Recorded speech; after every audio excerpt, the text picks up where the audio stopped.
Donc il y a une femme ici, vous êtes une esclave. Vous savez ce que je veux dire par une esclave, ce que la Bible considère comme une esclave. Cela peut avoir deux sens. Une esclave avec votre beauté et tout, vous vous vendez, s'il vous plaît, à des personnes très en vue. S'il vous plaît, venez, ne le cachez pas, car Jésus vous aime. Ce n'est pas votre volonté, non pas que vous êtes à la recherche d'argent, mais vous ne pouvez pas vous en empêcher. Donc s'il vous plaît, sortez, sortez, Jésus vous aime. Une esclave. Donc Jésus vous aime. Alléluia. Après avoir entendu la parole de prophétie de l'homme de Dieu, cette femme s'avance du milieu de la congrégation pour confirmer la véracité de la prophétie pour sa vie.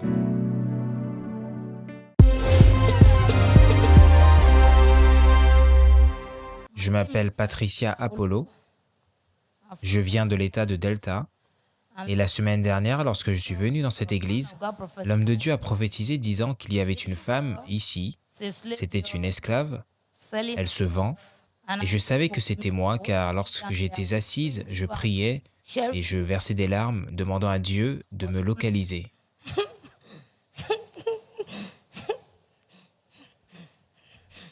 Donc, comme nous venons de l'entendre, notre sœur dit qu'elle priait durant le service de la semaine dernière afin que Dieu puisse la localiser, et immédiatement, l'homme de Dieu a donné une prophétie disant qu'il y avait une femme ici qui vivait comme une esclave, et elle savait qu'il s'agissait d'elle. Car j'ai perdu ma mère à l'âge de 12 ans, et donc, lorsque j'avais 15 ans, je suis tombée enceinte, car je venais d'entrer à l'école secondaire et je souffrais avec la grossesse, car personne ne voulait m'aider et même le père de l'enfant s'est enfui et m'a abandonné. Et j'allais d'un endroit à l'autre avec cette grossesse et j'avais l'habitude de dormir à l'arrière d'un hôtel dans cet état de grossesse jusqu'à ce que ma belle-mère m'appelle afin que je puisse venir vivre chez elle et je suis allé et je vivais là-bas. Et le jour où j'étais supposé accoucher, il n'y avait personne. Et je ne savais pas quoi faire car je devais accoucher, car j'ai juste vu de l'eau sortir de mon corps et je me suis écrié. Et donc une femme est venue et elle a dit « Oh, cette fille veut accoucher » et c'est alors qu'ils ont appelé ma belle-mère et ils m'ont précipité à l'hôpital. Et après être resté 3 jours en travail, j'ai accouché de ma fille. Après avoir accouché, après cela, le chagrin continuait. J'étais toujours aussi maltraité et j'ai alors pris mon bébé et j'allaitais toujours. Donc, mon père avait un hôtel en ce temps-là. Et de là, lorsque je suis allé voir mon père, il m'a alors chassé, me disant que je devais aller rejoindre ma mère dans sa tombe. Donc, j'avais de nombreux problèmes. Donc, j'ai alors pris mon bébé et je dormais à l'extérieur de l'hôtel, à l'arrière de l'hôtel avec le bébé. Et lorsqu'il pleuvait, nous étions là. Et ce, jusqu'à ce que j'aille vivre chez une amie. Et je suis allé rester chez mon amie. Et de là, sa mère m'a alors chassé. Et c'est alors que je suis allé chez ma belle-mère et je lui ai dit « S'il te plaît, ce bébé a suffisamment grandi, maintenant elle commence à se déplacer et je voudrais arrêter d'allaiter afin que je puisse essayer de m'en sortir. » Et elle a dit non. Donc, je me suis mise en colère. Et j'ai juste déposé le bébé et je me suis enfui. Donc, lorsque je me suis enfui avec l'une de mes amies. Donc, afin que ce soit clair, où êtes-vous allé exactement pour déposer ce bébé? Je l'ai déposé à la maison avec ma belle-mère. Et depuis combien de temps maintenant n'avez-vous pas vu ou eu des nouvelles de cet enfant? Mon enfant maintenant a 17 ans et aura bientôt 18 ans. Et vous ne l'avez pas vu depuis? Non, je ne l'ai pas vu depuis ce jour-là. Donc, lorsque j'ai déposé mon enfant, c'est alors qu'une amie à moi m'a dit, car j'avais commencé une activité en tant que vendeuse à Lagos, et en revenant dans l'état du Delta, je continuais cette même activité de vendeuse, mais ils ne me payaient pas, ils me maltraitaient. Donc j'ai fait la rencontre d'une amie avec laquelle je suis allé à l'école primaire, et elle m'a dit, Patricia, allons en Europe, car si nous allons en Europe, cette activité que tu fais en tant que vendeuse, si tu la fais là-bas, tu auras de l'argent, peut-être qu'ils te paieront 50 $, 100 $. Et moi, je ne connaissais pas trop les dollars en ce temps, donc lorsque j'ai entendu des dollars, j'ai été vraiment emballé. Donc, lorsque je suis arrivé, je me suis retrouvé dans un pays qu'ils appelaient Togo. Et je ne savais pas, je n'ai pas posé de questions. J'ai dit, mais est-ce bien l'Europe, car nous sommes allés en voiture et pas en avion? Et elle a répondu que oui, c'est bien l'Europe. Donc, lorsque nous sommes arrivés au Togo, nous étions 4 filles. Et il y avait des adultes, des femmes qui sont venues et elles disaient « elles m'ont choisi, elles m'ont choisi ». Et je demandais à mon ami « mais pourquoi est-ce que tout le monde pose cette question? Est-ce que c'est bien celle qu'on a achetée? Est-ce qu'ils achètent des personnes ?» Et elle a dit « tu es ma fille ». Et j'ai dit « d'accord, mais qu'allons-nous faire maintenant ?» Et elle a dit « d'accord, tu resteras avec nous et dans 2 semaines, ils vont faire tes papiers afin que tu puisses voyager en Europe. » Et j'ai dit « d'accord, j'ai cru. » J'ai dit « il n'y a pas de problème. » Donc, lorsque nous sommes arrivés dans la chambre, cette même fille qui m'avait emmené, je ne la trouvais plus, j'étais seul. Et 3 jours plus tard, la femme m'a apporté une jupe courte ainsi qu'un haut court. Et elle m'a dit que c'est ce que j'allais porter. Et je lui ai dit non. C'est trop court pour moi, car avant que je ne sois enceinte, je faisais partie d'une chorale, et je lui ai dit non, c'est trop court pour moi, je ne peux pas porter ces choses. Et elle a répondu que je devais les porter car j'avais été vendue et qu'elle s'était acquittée de la somme et que la transaction était déjà faite. Je lui ai dit mais ils ne m'ont pas dit que j'allais être vendue. Et elle m'a dit non, maintenant tu dois travailler afin de me rembourser l'argent. Et lorsque j'ai résisté, c'est alors qu'ils ont sorti un couteau et ils m'ont poignardé au bras. Et ils ont alors fait venir cette fille qui m'avait amené ici et elle m'a dit « Tu n'as pas de choix, Patricia, tu dois juste le faire. » Et elle m'a dit « Mais au lieu de souffrir, pourquoi ne le ferais-tu pas pour gagner de l'argent ?» Et j'ai dit « D'accord. » Et c'est alors que cette femme a commencé à amener des hommes vers moi et ces hommes couchaient avec moi et la femme récupérait l'argent. Et je ne voyais même pas l'argent. Les hommes couchaient avec moi et cette femme récupérait l'argent. Et depuis 2 ans, je remboursais de l'argent et cela ne s'arrêtait pas, il n'y avait pas de fin. D'accord, et vous restiez enfermé à l'intérieur. Dites-nous combien de filles comme vous étaient dans cet endroit? Nous étions environ 10 à 12 filles dans une chambre. Et nous servions et nous travaillions pour cette femme. Donc, après ces 2 années, j'ai fait la rencontre d'une femme et je lui ai tout expliqué. Et cette femme a dit « Oh, mais tu es de l'état de Delta, cela veut dire que tu es ma sœur. Si c'est le cas, allons voir cette dame. » Et lorsque je l'ai emmenée vers la dame, elle a commencé à se disputer, lui disant « Laissez aller cette fille, libérez-la. Cela fait 2 ans qu'elle est ici sans rien. » Et c'est alors que cette femme m'a emmené au Ghana. Lorsqu'elle m'a emmené au Ghana, cette même femme a commencé à m'utiliser. Elle m'utilisait pour que je me vende. Je devais coucher avec des hommes, elle récupérait l'argent et elle avait l'habitude de m'amener vers des hommes d'origine européenne et elle récupérait l'argent. Donc dites-nous, sœur, lorsque vous êtes allée au Togo, quel âge aviez-vous à ce moment-là? J'avais 16 ans en ce temps. Et après cela, j'ai alors fait la rencontre d'un homme et j'ai tout expliqué à cet homme et cet homme m'a dit de venir et qu'il y a une activité qui me rapportera de l'argent. Il y a ce qu'ils appellent l'activité de drogue et de venir pour faire du transport de drogue afin que je puisse faire de l'argent. Et il y avait une fille que j'avais pour amie et cette fille m'a dit que ça irait et qu'elle pense que ceci serait mieux pour moi car elle aussi est impliquée dans cette même activité. Je lui ai dit d'accord, très bien, mais j'espère qu'il n'y aura pas de problème. Et elle m'a dit que non. Et c'est alors qu'ils nous ont emmenés à l'hôpital afin que les docteurs puissent nous examiner et après nous avoir examinés, ils ont alors attaché les drogues afin que nous puissions les avaler. Et après que j'ai effectué le premier transport, le premier voyage, car lorsque vous arrivez en Malaisie, la première chose qu'ils vous font, ces personnes qui viennent vous récupérer, aussitôt que vous arrivez à l'hôtel, ils confisquent tous vos documents et ces personnes couchent encore avec moi. Et donc, lorsque je suis revenu du premier voyage, car il m'avait dit que je devais recevoir 3 500 $, et lorsque je suis revenu du premier voyage, ils m'ont donné 600 $. Et j'ai demandé à l'homme, mais est-ce bien 600 $ qu'ils vont me payer finalement? Et il a répondu que le monsieur, la personne en charge, n'avait pas encore payé et que lorsqu'il le fera, ils me donneront le solde. Et je lui ai dit, d'accord, il n'y a pas de problème. D'accord, et désolé de vous interrompre, sœur, vous avez dit qu'après avoir avalé ces drogues, lorsque vous arriviez au pays de destination, qu'est-ce qui se passait ensuite? Il me donnait alors de petits comprimés et du coca, et ensuite, j'allais aux toilettes. Et à partir de là, un autre homme venait avec des gants, et il se mettait à les compter, et à les sélectionner avant qu'ils ne nous mettent dans les chambres. Donc, lorsque je suis revenu, après m'avoir payé, lorsque je suis revenu pour la 2e fois, ils m'ont dit que je devrais repartir pour une 2e fois. Et je croyais que lorsque je repartirais pour la 2e fois, ils allaient me payer, afin que je puisse voir ma fille. Mais lorsque je suis parti, j'ai été appréhendé, car j'avais mal à l'estomac et j'ai préféré tout confesser. Et j'ai dit à la douane que je transportais de la cocaïne dans mon estomac. Et c'est alors que j'ai été arrêté et j'ai passé 7 ans en prison. Après cela,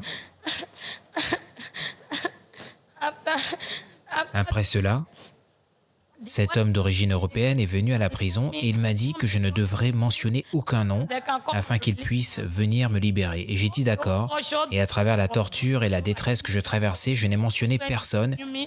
Il m'interrogeait, il me questionnait et je n'ai mentionné personne jusqu'à la 7e année, car ils avaient dit que je devais être pendu à mort, mais j'ai survécu. Donc, peuple de Dieu, lorsque l'homme de Dieu a donné cette prophétie la semaine dernière disant qu'il y avait une femme qui était une esclave, qui était utilisée par des gens, à travers la confession de notre sœur, nous comprenons comment elle était utilisée de façon ignoble pour détruire tant de vies, tout d'abord à travers la prostitution, puis à travers le trafic de drogue, et nous rendons gloire à Dieu qu'elle soit vivante parmi nous pour partager cette expérience comme leçon pour le monde. Lorsque je suis revenu au Ghana, ce même individu, cet homme, je suis allé le voir et il m'a donné 200 $ me disant que je devrais repartir dans mon pays. Et je lui ai dit, mais que vais-je faire avec seulement 200 $? Je lui ai dit de me donner mon argent afin que je puisse commencer une activité.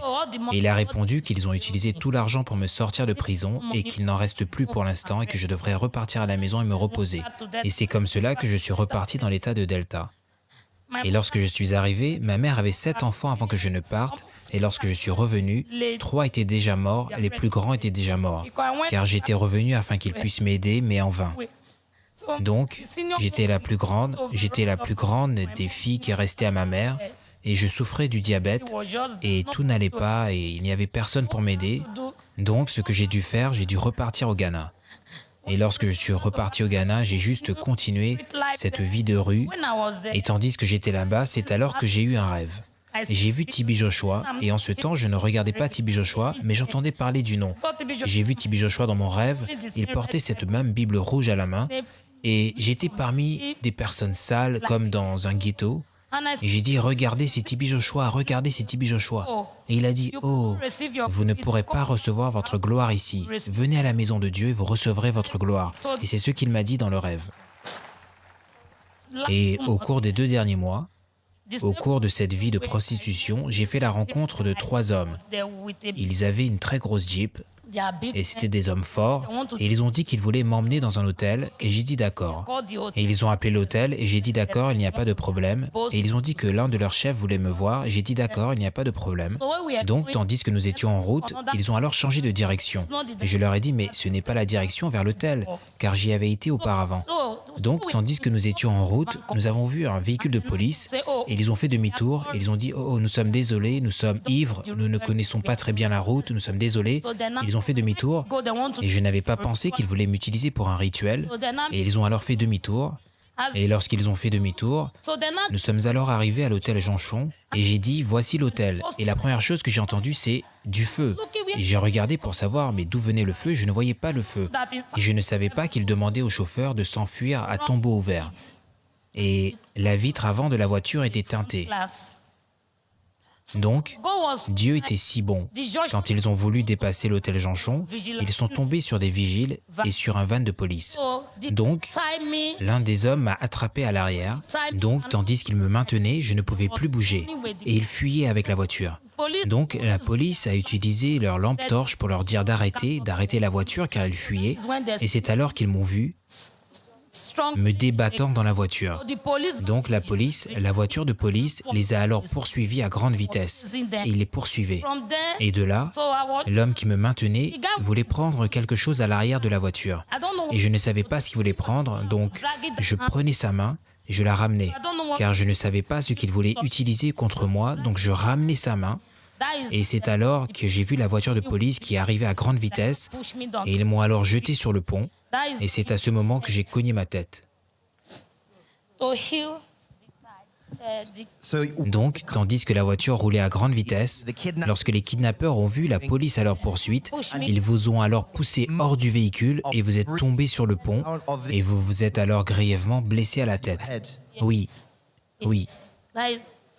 C'était ici et j'avais une très grosse tuméfaction. Et ils m'ont dit que je devrais faire un examen cérébral, mais lorsque je suis allé, l'argent qu'ils me demandaient, je ne l'avais pas et donc j'ai commencé à utiliser de l'eau chaude et quelques médicaments. Donc après cette expérience, sœur, lorsque vous êtes passé tout près de la mort, tout premièrement avec les spiritualistes, puis ensuite à travers cette chute hors d'un véhicule en mouvement qui a failli vous tuer, est-ce que c'est ce qui vous a finalement poussé à venir à la synagogue Église de toutes les nations la semaine dernière? Oui. Donc j'ai appelé ma petite sœur lui disant, s'il te plaît, je n'ai pas d'argent pour tous ces examens, toutes ces radios, s'il te plaît. Sais-tu ce que tu feras pour moi? Je n'ai pas d'argent maintenant. Amène-moi juste à l'église de Tibi Joshua, peut-être que je recevrai ma guérison là-bas. Amène-moi là-bas. Et c'est finalement de cette façon que vous êtes venus. Donc dites-nous, sœur, la semaine dernière, tandis que la prophétie a été énoncée, dites-nous, depuis que cette prophétie a été énoncée, que pouvez-vous dire au sujet de votre vie? Quels sont les changements que vous avez observés? J'ai observé de nombreux changements dans ma vie. Je remercie Dieu pour tout, je remercie juste Dieu pour tout. Je ne sais pas car je crois que si l'homme de Dieu peut se révéler à moi, car cela fait 7 fois qu'il s'est révélé à moi maintenant, c'est pour cela que j'ai la croyance et l'assurance que tandis que je suis ici, tout ce qui a trait à ma vie sera réglé. Donc, actuellement, je ne connais même pas ma fille, je ne pourrais même pas reconnaître ma fille. Mon conseil est le suivant, car je sais que beaucoup de mes amis me verront et je ne connais personne qui a le même problème que moi, mais si c'est le cas, s'il vous plaît, allez juste à Dieu, car il n'y a rien à tirer de cette vie, j'ai essayé et j'étais frustré davantage. Même lorsque j'étais avec mes parents, je sais que j'étais frustré, mais cette situation était pire, car l'argent, il ne me le donnait pas à moi, il m'utilisait pour rien, pour des choses qui n'étaient pas nécessaires, sans que je puisse rien en tirer. Donc s'il vous plaît, je conseille à toute personne qui aurait le même problème que moi, de juste se soumettre à Dieu et d'abandonner de telles activités et de servir Dieu de toutes ses pensées. Amen. Nous prions que Dieu donne à notre sœur la grâce de faire de sa parole le standard de sa vie, maintenant qu'elle est délivrée et libérée de son passé, et nous croyons que le meilleur reste à venir au nom de Jésus.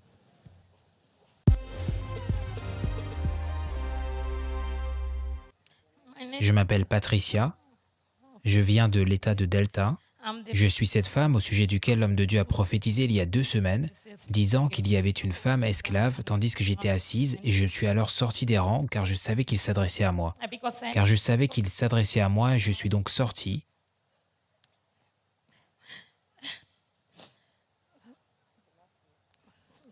Donc, la semaine dernière, je suis venu et j'ai donné mon témoignage ici et je suis de retour aujourd'hui, car la semaine dernière, j'ai demandé à l'Église de m'aider à rechercher ma fille que j'avais abandonnée afin que je puisse me réconcilier avec ma fille, car j'ai abandonné ma fille. J'ai donné naissance à ma fille lorsque j'avais 15 ans et j'ai abandonné ma fille à l'âge de... lorsqu'elle était âgée de 2 ans. Et depuis, je n'ai pas vu ma fille car elle aura bientôt 18 ans maintenant et je ne l'ai pas vue depuis. Et j'ai imploré l'Église afin qu'ils puissent m'aider à me réconcilier avec ma fille. D'accord, donc nous avons écouté notre sœur, tandis qu'elle explique avec larmes que l'une des choses qu'elle a confessées la semaine dernière était que lorsqu'elle était très jeune, lorsqu'elle avait tout juste 15 ans, elle a donné naissance à un enfant et lorsque l'enfant avait tout juste 2 ans, à cause des conflits et des difficultés auxquelles elle faisait face, elle a abandonné cet enfant et elle n'a pas vu son propre enfant depuis 18 ans. Et la semaine dernière, elle a imploré Jésus-Christ d'intervenir dans la situation car elle n'a aucun moyen de savoir où se trouve cet enfant maintenant ou comment elle pourrait réconcilier mère et fille. Et après que le prophète Tibi Joshua ait délivré notre sœur et lui ait donné la parole de prophétie et a écouté à ce qu'elle a dit la semaine dernière, par la grâce de Dieu, le prophète Tibi Joshua est intervenu dans cette situation et il y a une jeune femme parmi nous maintenant que nous souhaiterions inviter à s'avancer, tandis que nous croyons qu'elle a une ou deux choses à dire par rapport à l'expérience que sa mère vient de partager. Donc, une fois de plus, il y a une jeune femme parmi nous et nous pensons qu'il est préférable que nous l'écoutions directement. Sœur, vous êtes la bienvenue au nom de Jésus. Nous remercions Dieu pour votre vie, pour avoir honoré l'invitation du prophète Tibi Joshua à travers le Saint-Esprit, afin d'être ici aujourd'hui. Pourriez-vous, s'il vous plaît, vous présenter et nous dire la raison pour laquelle vous êtes ici? Emmanuel. Je m'appelle Faveur. Et c'est ma première visite ici à la synagogue Église de toutes les nations. Je ne suis jamais venu ici avant. En fait, la semaine dernière, l'homme de Dieu a appelé disant que je devrais venir. Et j'avais peur car des numéros différents m'avaient appelé au sujet de ma mère, donc je ne savais pas vraiment si c'était vrai. Donc maintenant, je voudrais demander à mon père, qui est cette femme qui se tient à ma gauche? Papa, s'il te plaît, qui est cette femme qui se tient ici car je ne la connais pas et je ne sais pas si elle est vraiment ma mère? Emmanuel. Cette fille qui se tient à mes côtés est ma fille. Et cette femme est la mère de cette fille. Mais elle avait abandonné sa fille et aujourd'hui c'est la première fois que je la revois. Donc nous venons de l'entendre. De la part de notre frère, il a dit que, en effet, la femme ici est bien la mère de cette jeune femme, bien qu'elle ne se soit pas vue en 18 ans, et ce n'est que maintenant dans l'Église, à travers l'intervention de Dieu, qu'elle se voit pour la première fois. Donc, sœur, nous voudrions vous poser quelques questions. Pourriez-vous partager avec nous comment a été votre vie par rapport au fait de grandir sans une mère ou sans avoir de nouvelles de votre mère? Pourriez-vous nous dire comment ceci a affecté votre vie? La vie sans une mère n'était vraiment pas facile. Il n'y avait personne pour prendre soin de moi, bien que j'avais ma grand-mère, mais elle était malade en ce temps, et elle est morte peu de temps après, et depuis, je vivais toute seule. Par exemple, je faisais des choses que je n'étais pas supposé faire car il n'y avait personne pour prendre soin de moi, il n'y avait personne pour me conseiller par rapport à la vie, donc j'ai décidé de faire tout ce que je voulais, tout ce que j'ai décidé, car il n'y avait personne pour me dire d'arrêter, que cette chose n'est pas bonne. Donc, il y a certaines choses que je ne peux pas discuter avec mon père. Et vous comprenez, par exemple, il y a certaines choses en tant que fille que vous ne pouviez confier qu'à votre mère. Ah, maman, ceci, cela. Mais je ne peux pas le dire à mon père car nous ne sommes pas si proches, car j'étais seul. Donc, peuple de Dieu, nous pouvons comprendre exactement ce que notre jeune sœur est en train de dire. En 18 ans, elle ne voit sa mère que pour la toute première fois. Elle a grandi sans cet amour ou tendresse maternelle et cela a vraiment affecté sa vie négativement. Et à ce stade, nous savons que Dieu qui a utilisé le prophète Tibi Joshua pour inviter notre jeune sœur ici parmi nous, Dieu utilisera aussi le prophète Tibi Joshua pour intervenir dans ce cas, car nous comprenons que notre sœur voit sa mère pour la toute première fois en 18 ans et que c'est une vérité difficile à accepter. Donc, à ce stade, nous allons mettre ce cas au repos et nous croyons que Dieu utilisera le prophète Tibi Joshua pour apporter une solution à cette situation au nom de Jésus. Tandis que vous êtes ici maintenant dans la présence de Dieu, que souhaiteriez-vous dire à cette jeune femme? Je suis désolé. Je suis désolé. Je suis désolé.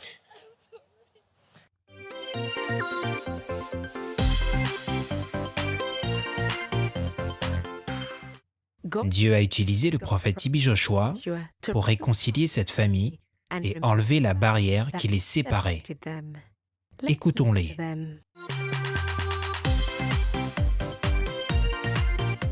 Je m'appelle Patricia. Je viens de l'état de Delta. Et qui sont ces personnes qui se tiennent à vos côtés? D'accord, donc la jeune femme qui se tient à mes côtés est ma fille, et l'homme à ses côtés est le père de ma fille. Lorsque je suis venu à la synagogue Église de toutes les nations, après que l'homme de Dieu m'ait délivré, je suis si heureuse et maintenant, il a fait venir ma fille et je me réconcilie avec ma fille maintenant. Et je suis si heureuse. Merci, Emmanuel. Merci aux partenaires d'Emmanuel TV. Je suis si heureuse. Merci Jésus. Donc vous voulez dire que Dieu a utilisé le prophète pour vous réconcilier avec votre fille.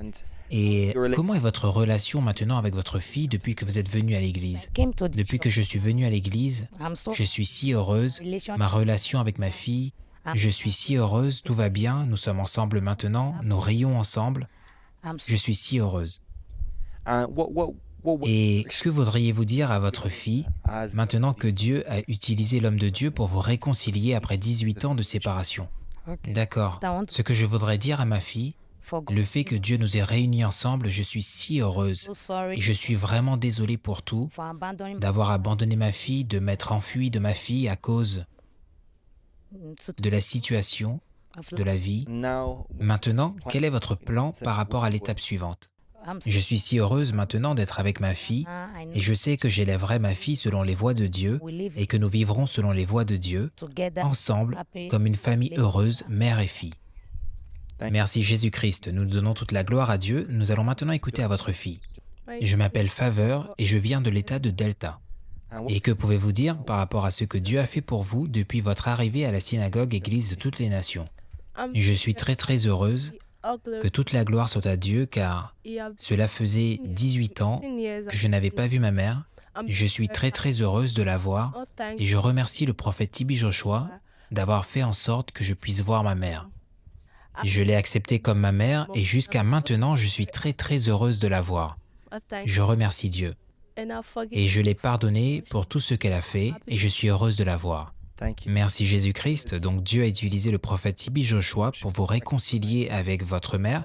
Quel est l'état de votre relation avec votre mère depuis ces quelques jours que vous êtes dans l'église? Je suis très heureuse d'être avec ma mère. Maintenant, je peux ressentir l'amour d'une mère.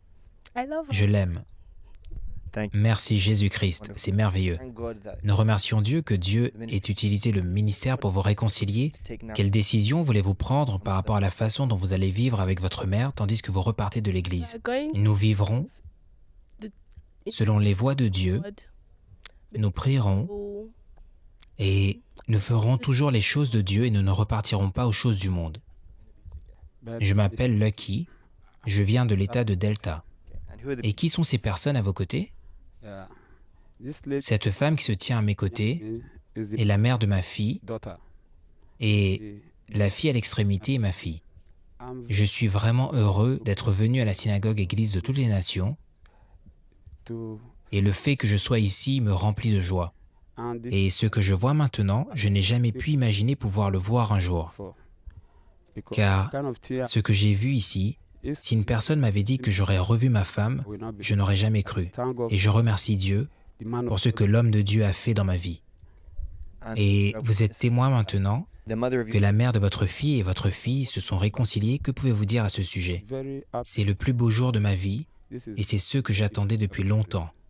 Et je remercie Dieu et Dieu veillera à ce que la mère et la fille soient ensemble pour la vie. Gloire soit à Dieu, donc vous serez heureux de les voir vivre ensemble afin de restaurer cette relation en tant que mère et fille qui avait été perdue depuis 18 ans? Oui.